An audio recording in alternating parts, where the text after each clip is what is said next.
I'm the happiest to see other women. They're always calling me Gladys, Gladys on the phone. They're coming home. They're asking me, where are you? So that makes me always to work hard and to go back and see them thrive.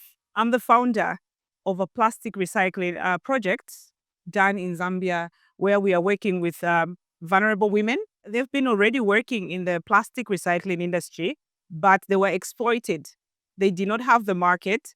So what we did is we provide them the market and we provide them the protection against exploitation. Because I studied in China, so I have a good relationship with the Chinese recycling companies. So I came in between to help them talk to the Chinese. There have been so many challenges, especially when it comes to funding.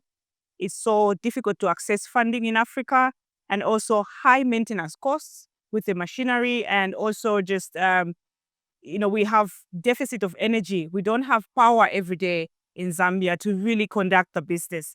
One of the most memorable story I have is that I used to meet these women working at the dump site. The dump site where they just throw this trash. Yeah, and most of them, they will get pricked by needles and many bad things happening with their babies on their back. I won a grant from the government. So they gave me some money, and there was that day I came with protective clothing and the gloves, and everyone was running to me. We were celebrating that we have changed, and I moved them from the dump site to a factory. So we were able to build our own factory, and every day we were in the factory and we were singing, and we wear the same uniform, and we take a picture, and we shot the small documentary to just thank the government. A lot of things have changed inside myself and how I see the world. So I don't think about myself anymore.